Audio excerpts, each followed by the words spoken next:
Okay, so what you need to understand about slope is the steepness of a line.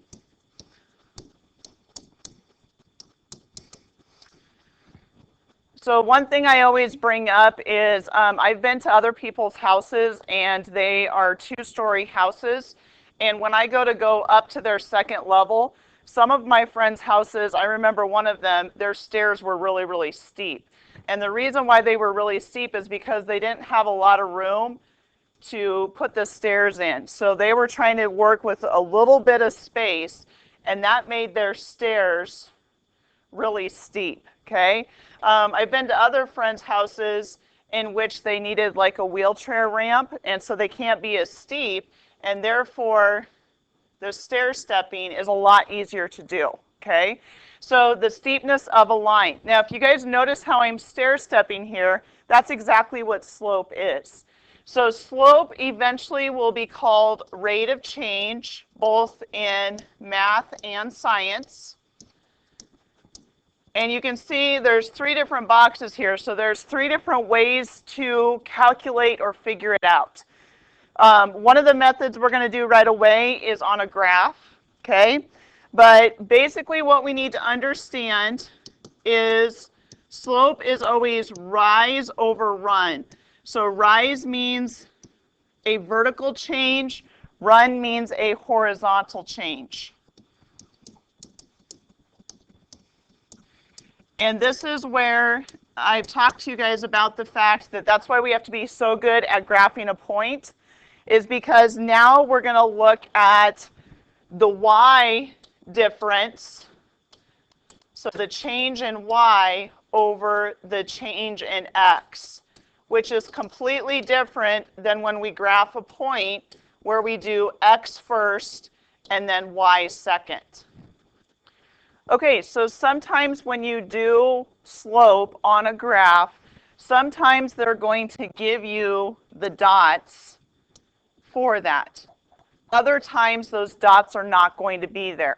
The one thing that I advise everybody to do is when you have to come up with the dots on the line, always choose dots that are on a crossbar. So what you need to understand is this is a dot on the line, but do you see how it's just in the middle of a box? That makes counting slope really, really tough. So if these dots were not already there, you're going to want to make sure that you choose dots that are on a crossbar just like that there, okay? Now, the second thing you need to understand about slope is it's kind of like driving. You're going to drive to a block, and you're going to turn at that block. You're not going to drive through people's yards, hopefully, right? Because you won't pass driver's ed, just FYI, okay? So it's like driving. You're going to come to a block, and you're going to turn. Now, here's the difference between graphing a point and graphing slope. So let's go ahead and let's choose this point right here just because it's kind of out of the way. So if we were going to figure that point out, we would go to the origin and we would count the x jumps first. So 1, 2. So the first coordinate would be 2. And then from there we would count the y coordinates, 3, 4, 5. And this point is 2, 5. Notice how I went my x direction first and then my y direction. Now, I kind of gave you guys a heads up that slope wants to show that steeper lines are bigger numbers. So because of that, they chose to put the change in y on top and the change in x on the bottom. So that's opposite of what the point is. We're going to start at a dot, and from that dot, we're going to ride the elevator first. So when we ride the elevator, we're going to go up, or we could go down, but for right now, I'm going to go up. If you guys notice, that would be 2 jumps. So my vertical distance is on top. And then I'm going to get off at my floor after I get off the elevator, and I'm going to go over to my next point, which is 1 over. So my slope is a rise of 2 and a run of 1. Now, like I've said, I have a lot of people that accidentally do this because they're used to doing the x and then the y like graphing a point. Okay? Now, here's the thing about it. I told you guys it doesn't really matter which direction we go. I want to show you the difference here. So, if we go up and to the right, those mean a positive distance there. Okay? Let's go ahead and choose two other points here. So, get rid of this one here. And let's go between, we'll go from this dot and we'll go clear down to this dot. So now what we're going to do is we are going to ride the elevator down 1, 2, 3, 4, 5, 6, 7, 8, 9, 10. So we rode the elevator down 10. Notice how that's a negative because we went down. And we're going to go to the left, driving our car. We're going to turn in our block 1, 2, 3, 4, 5. So because we went left, we're going to put that as a negative 5. Now, here's what we need to understand, is the algebra part of this and the solving, a negative divided by a negative still turns into rise of 2 and a run of 1. So it doesn't matter what two dots you choose on the line, you're always going to simplify to get the exact same answer as everybody else. All right, so now do you see the pattern from this top row versus the bottom row?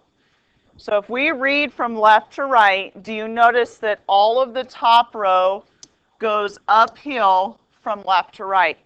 So if you're a car here, it's a fancy one there, maybe a pickup there, it's going uphill. Here, if you're that same car, all of these are going downhill. So we need to reflect that in our slope. So an uphill climb from left to right is considered a positive slope, and a downhill from left to right is considered a negative slope. So what I want you to do is, if you notice I gave you dots here, now the lines are kind of faded in the graph paper. So I want you to do your best to draw your triangle and find the slope of each of these 6 ones here. So go ahead and count. Looks like my dot is from here to here.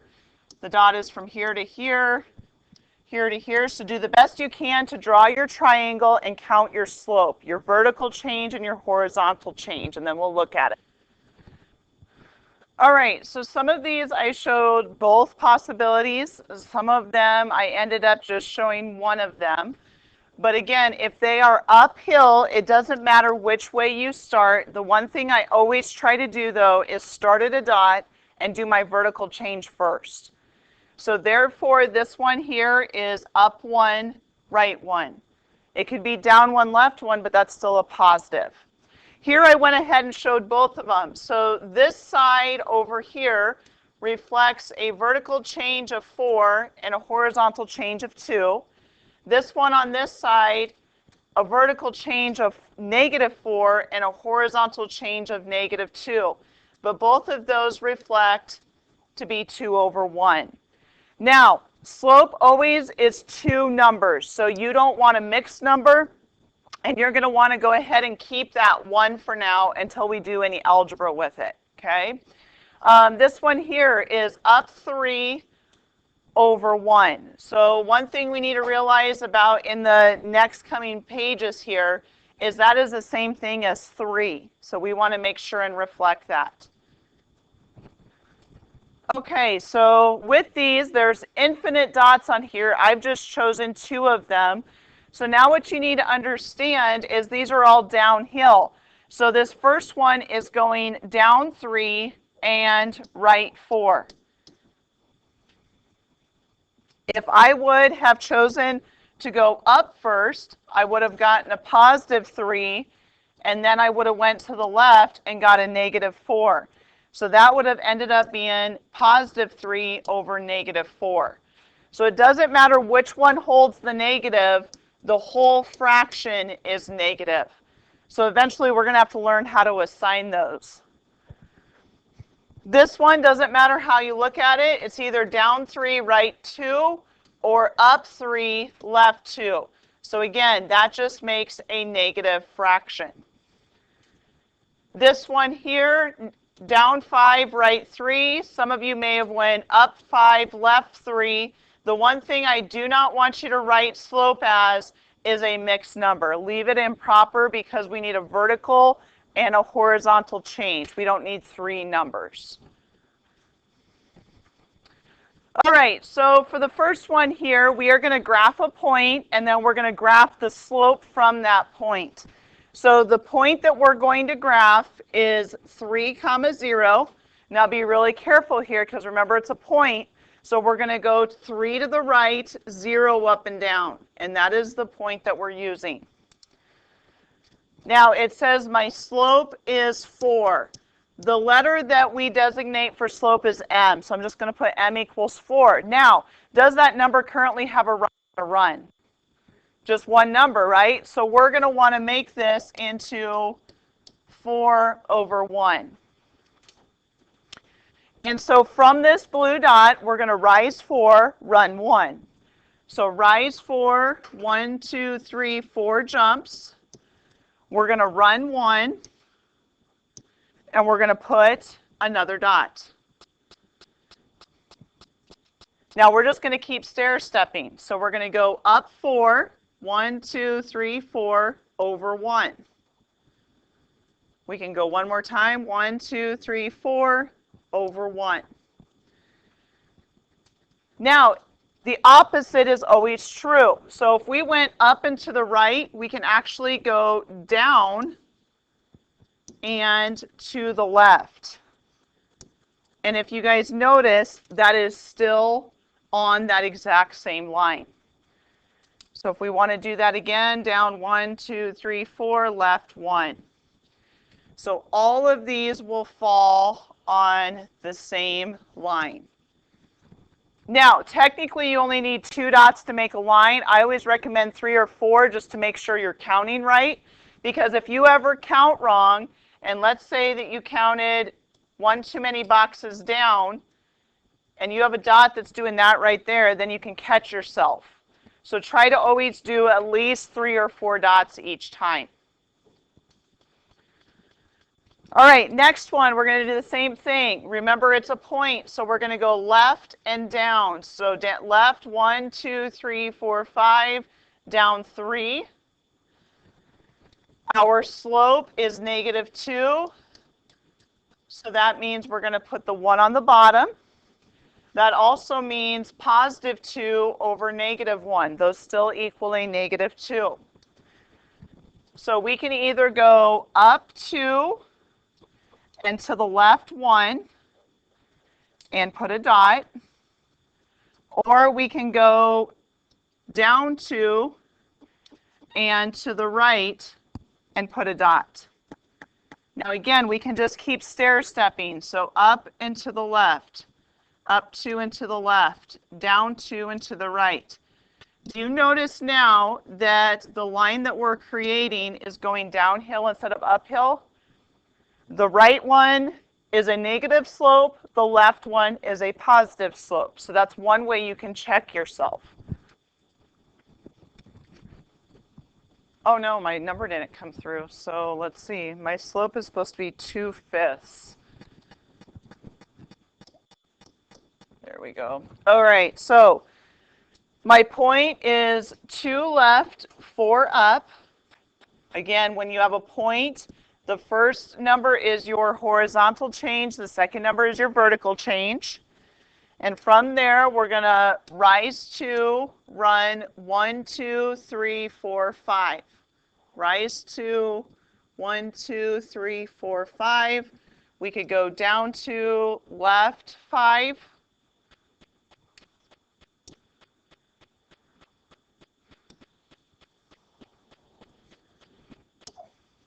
Now again, just to repeat myself, with a point, your first number is your horizontal, your second number is your vertical, but then when you go to do your slope, the top number is your vertical and the bottom number is your horizontal. Now, this is the reason why they're doing that. Do you guys notice on this one up here on the left that our slope was 4? Is 4 bigger than 2/5? Definitely, right? 4 is bigger than 1, 2/5 is smaller than 1. Was this line right here steeper than this line down here? Okay, do you guys see that? If you're going to do a track workout, you'd rather run these hills than these hills, right? So again, a bigger number is assigned to a steeper line, okay? All right, one more thing I want to point out. Looks like it didn't come over on this one either. So this slope is -3/4. All right, so we need to think of this as one of two possibilities. The 3 is going to get the negative, or the 4 is going to get the negative. The thing you cannot do is assign the negative to both of them, because remember, this is technically a positive slope. So let me show you the wrong way first. So I'm going to go 2 right, 3 up. There's my point.